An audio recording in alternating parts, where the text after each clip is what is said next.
Our next speaker is my mother, KT Champion. She is my #1 fan and always lets me know that she is so proud of me.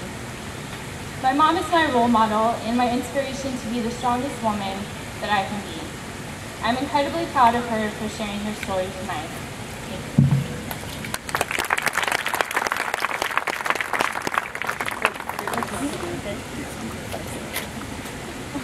So everybody made fun of my carbs, but it's old school.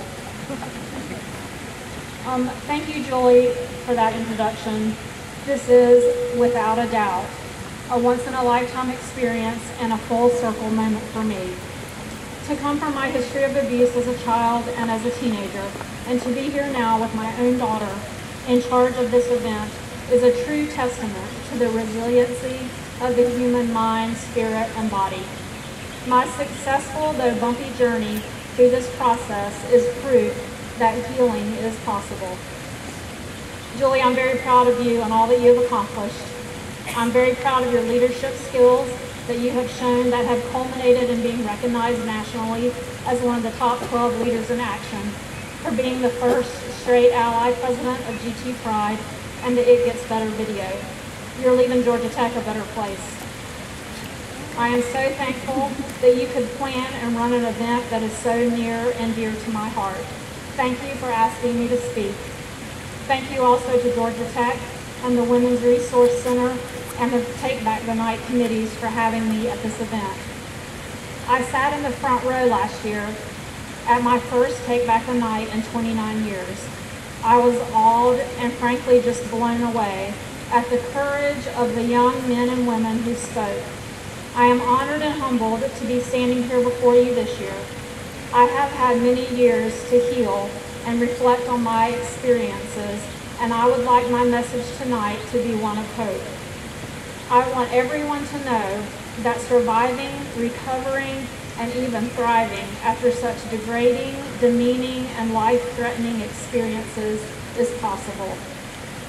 My story begins almost 31 years ago, March 30th, 1981, the day John Hinckley shot President Reagan and Chapel Hill lost the national championship to Indiana. I was a 19-year-old freshman. After watching the basketball game, I decided to go to the library to study. It was only about 6 buildings away from my dorm. A male came out from behind a bush with an orange metal pipe and told me that he would hit me if I did not go with him. I did exactly as he said because I was terrified. I had on my favorite jeans, Lee jeans, that were high enough to now be called mom jeans. I will never, ever forget that moment. He dragged me to a nearby room, and there was orange carpet in the room, orange fish in the fish tank, and orange pebbles on the bottom of the fish tank. I remember staring at the bubbles from the aerator in the tank for what seemed like hours. He raped me vaginally. He tried to penetrate me anally. He forced me to perform oral sex on him. I tasted blood. He violently pushed me back against the iron railings of the bunk beds repeatedly and laughed at me. Was he laughing at my inexperience, my body, my pain? After it was over, he let me dress and leave. As I left and ran down the fluorescently lit dorm staircase, carrying my shoes and socks, with my bra stuffed in my jean pocket, I could still hear him laughing. I ran through a wooded area, stopping to vomit because he had come in my mouth. I ran to some friends' room and I told them what had happened. And being 18-year-old boys, they put me to bed, gave me a glass of water, one stayed with me, and one went to get an older friend, a 19-year-old boy. Fortunately, this older boy had the wherewithal to call my RA, who took me to the hospital. I was devastated. I was numb and in shock. I was revulsed, horrified, embarrassed, and disgusted. I had never had intercourse. I had never given anyone a blowjob. I thought blowjob meant blowing on someone's penis. I had never even heard of anal sex. That night, and for at least the next many, many months, I felt myself unraveling. The tapestry that was my life felt as if it unraveled to just a single thread that was blowing around in the wind. The horror and the terror that I felt over and over and over was unbelievable. I just couldn't wrap my mind around what had happened. Had I caused this? Would I ever stop hurting? My physical body was so shocked that I did not have a period again for 5 years.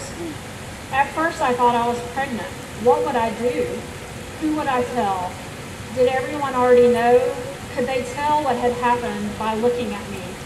I fully and wholeheartedly believed that I was damaged goods. No one would ever want me. I would never have children or friends. I would never be successful at a career, and I would surely never get into physical therapy school, which was my dream. My dreams had turned into a nightmare that seemed to never end. I would never heal, and I believed that there was no hope, and there never would be any hope. I got a D+ in chemistry that semester, which was required for my major. I finally told my parents 6 weeks later, and they insisted that I drop out of school. I refused. School was all I had, with a few good friends, and some part of me knew that I had to make it work. I surely used every unhealthy coping behavior that I could think of to make it through those difficult months and years, but finally there was a spark of hope when I was accepted into and attended physical therapy school. Gradually, with life-saving professional help and a few good friends, including that 19-year-old older boy, I am here tonight telling my story publicly for the first time in 31 years, so that everyone here will know that surviving, healing, thriving, and becoming empowered are absolutely possible. I would like to speak specifically to some of the groups that are here tonight, including law enforcement officers, healthcare workers, mental health professionals, friends and families, survivors, and finally, I will speak to my rapist, to my abuser. Campus police and law enforcement officers are often the ones who make first contact with survivors. The gentleness and tenderness shown to me by a Chapel Hill campus police officer has been something I have never forgotten. He recognized my deer in the headlights look and very carefully explained the process to me. He was empathetic when taking my story. I saw him around campus over the next 3 years, and he always had a smile or a wave for me. He never caught the rapist, but I thanked him for his kindness in my thoughts and in my heart many times over the years. I have been a physical therapist for 28 years now, and I have come in contact with all types of doctors, nurses, and other healthcare workers. Some of us are more compassionate than others. Those of us who treat sexual abuse and domestic violence survivors must pull up all of the compassion within us to be effective. I have some difficulty with pelvic exams to this day, even after having 3 kids and a hysterectomy. As I explained to my gynecologist recently, the physical acts of pelvic exam, consensual loving intercourse, and horrific rape are exactly the same, even though the intent and purposes of all 3 are vastly different. My experience at the hospital after the rape was exceptionally re-traumatizing. I had never had a pelvic exam. The rape kit that was performed 31 years ago included pubic hair combing and plucking. I was beyond mortified. I was humiliated, detached, and dazed. They took my favorite jeans, my shirt, and my shoes. I know now that I dissociated the whole experience, and in fact, I can still see the hospital exam happening as if it is a movie and I am watching it from above. I had never heard of or seen a speculum. The doctor said, "You must be really drunk if you can't feel this." I was not drunk, but I didn't feel any of it, the speculum or the hair plucking, in spite of the physical injuries. The doctor said, "You are not raped as there is no semen." I was not able to say that the ejaculation had occurred in my mouth. I wanted to die, right then and there, and many, many more times over the next months and years. Surely the pain and humiliation would be over if I were dead. My body has not forgotten how roughly that doctor assaulted me again. Compassionate medical care during those initial exams is vital to start the long healing process. A huge part of my ability to survive and thrive has been care by some outstanding mental health care professionals. You here tonight who are in this group are truly angels on earth. You help us learn how to manage and negotiate this journey through healing. Those of you who help us learn to sit and hold the horror, evil, panic, and terror deserve the highest of accolades. At times it has been easier and in fact necessary for me to speak with a professional instead of a friend. Tonight I thank my own angel on earth, Dr. Joan Wilkins, who has helped me during several very different stages of life, teaching me to care for myself so that I could then pass it on and care for my own children, guiding me through my first loving sexual experiences with my soon-to-be husband, and helping me to believe that I deserve what is good in this world. She taught me about blame and shame, penises and vaginas, good sex and bad sex, and that living is worthwhile, that I am worthy, and that I can work hard and I can continue to get better and better and have a happy life. I will love you and be grateful to you for the rest of my life, Joan, for teaching me and guiding me and loving me through this. There are angels on earth here on this very campus at the Counseling Center and also in Atlanta. Please, please find them if you need them. They will help you to make sense of it all, and they will save your lives. To the friends and families of survivors, you are the backbone of this survival journey. Please be there for us and just listen. I have told parts of my story over and over and over. For me, this is what it has taken to heal. I definitely lost friends because of this part of my life. My boyfriend at the time of the rape could not handle the trauma and left. His leaving verified to me that I was damaged goods. Without family and friends, we could not find ourselves in a loving relationship again. A compassionate listener is what I have needed from a friend, someone to hold my hand. My husband, Tim, has been an always present place of calm and peace amidst the storms and pain of healing. I would not have reached this level of healed equilibrium without his loving patience and support. I know in my heart and soul that he believes in me. To those who are survivors, I am here tonight mostly for you.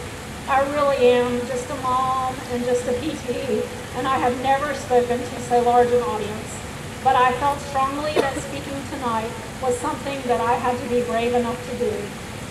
I say to each and every one of you here tonight, you are without blame and without shame. Nothing about this abuse, this violence is your fault. You are all beautiful and strong. If you have never told anyone, never told a soul, I beg of you to find someone to tell. Shedding light on that which is so dark and secret and on the horror inside makes it less powerful. It really does. Shatter your silence. Nancy Venable Raines writes of rape. The victims of rape must carry their memories with them the rest of their lives. They must not also carry the burden of silence and shame. I feel that this is true. Find someone to tell. Family, friend, counselor. There is absolutely nothing that you can tell a counselor that will shock them in any way. I know this for a fact from personal experience.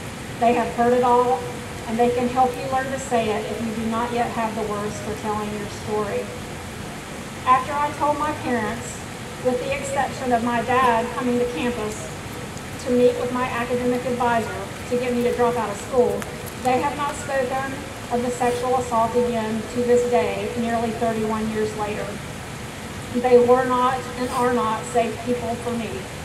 I also had some friends who did not know what to do with me, and let's face it, I really was not at my best. However, I did have loving, caring friends who stuck around for the long haul, and I made some new ones along the way. They listened and loved and coaxed me back to something that was more like my old self. I also went to a rape support group at the Women's Center in Chapel Hill. I did not speak a word for 3 months, but I listened and I learned. Please find someone to tell, a family member, support group, a counselor, a pastor, somewhere, someone, to help you shed light on the darkness and begin to make sense of all the feelings, the despair, and the anger. Last year, a beautiful, poised young woman spoke and said that a year after her attack, she thought she was healed. But then something happened and let her know that she still had more work to do. I do consider myself healed from this rape, but it has left some scars. And there are circumstances that irritate those scars from time to time. I think it is realistic to expect an experience of this magnitude to still affect me so many years later. Sometimes the scars are more than irritated and actually open up and need to re-heal.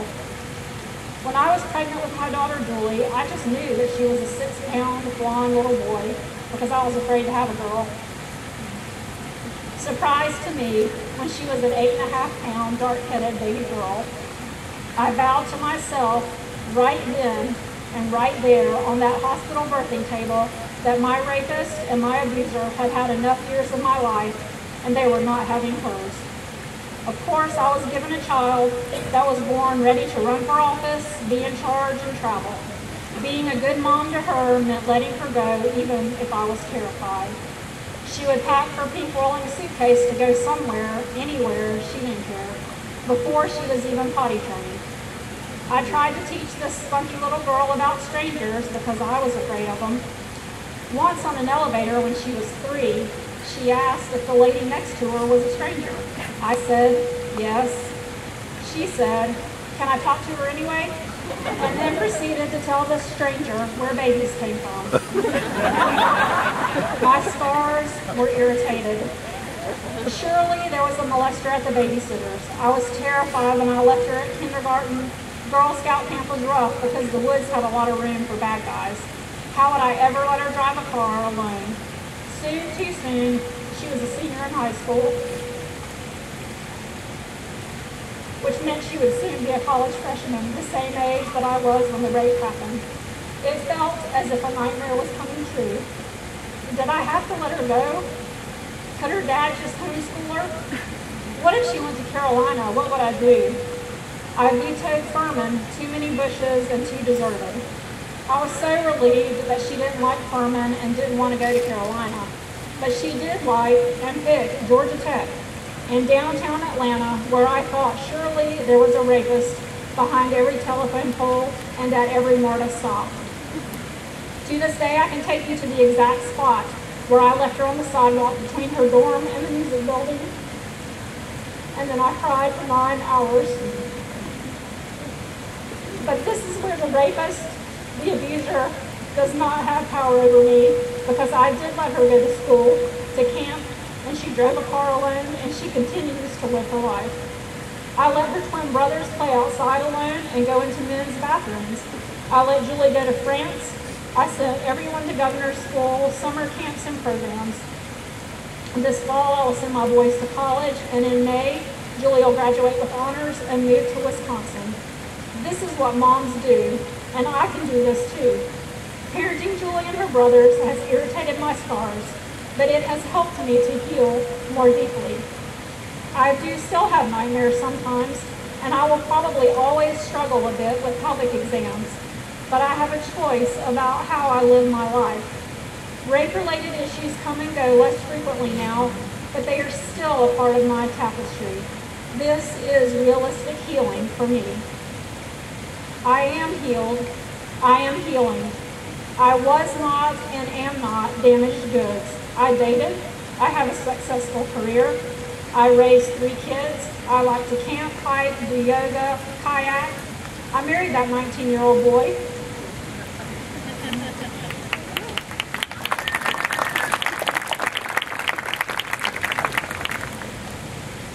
We have the best marriage that I know of. We have had and continue to have an exciting, healthy, and exceptionally active sex life. It took a lot of sweat, tears, hard work, and patience, I have all of the things that I thought the rapist had taken from me when I was that 19-year-old who felt like a piece of thread being blown around by the wind. I have them all. My tapestry has woven back up, and it is a beautiful piece of artwork. It has some unusual patterns in it, some scars, but I am not damaged and you are not damaged. We have done nothing to be ashamed of. We have every right to feel all of our feelings: fear, anger, rage, terror, shame, sadness, longing, loneliness, despair, disgust, happiness, and even soothing love. I deserve to be healed and whole. You deserve to be healed and whole. My kids will make fun of this next part, but I use the words of Mariah Carey. So when you feel like hope is gone, look inside you and be strong, and you'll finally see the truth that a hero lies in you. Although I did not know it for many years, I am my own hero, and I have been strong enough to heal with the help of others and my own hard work. You can be your own hero too. You are worth getting whatever you need to heal for however long you need it. It is hard, gut-wrenching, grueling work, but it can be done, and the lessons learned and the rewards gained will last you the rest of your life. And now finally, I speak to my rapist and to my abuser. I have been asked what I would say to him, and this has changed somewhat over the years.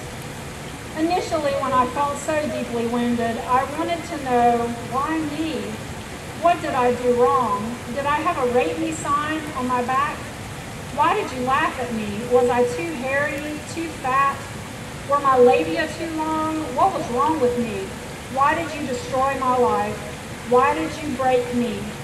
Why did you cause my tapestry to unravel? Later I wondered, what was wrong with him? Who does something like this? Had you done this before? Did you do it again? Could you not get sex any other way? Did someone dare you? Did you brag to your friends? And did you ever feel guilty for nearly killing me with your actions? Did you even grasp the magnitude of what you had caused? Would they ever catch you? Were you evil? But now I just want to say, look at me, look at me, look at me. Look at my life. Look at my children. You did not take them from me. Look at my near perfect marriage to my best friend and our out of this world sex life. You did not take that from me. Look at my career and the tens of thousands of patients that I have helped. Look at my friends. You did not take that from me. Look at me, look at me, look at me. You cowardly, sick, evil bastard. Look at me now. I am beautiful. I am resilient. I am strong. I am living my dreams. I am my own hero. Look at me. You did not win. I won. I am at Georgia Tech in Atlanta, Georgia on March 15, 2012, and I am taking back the night. Look at me.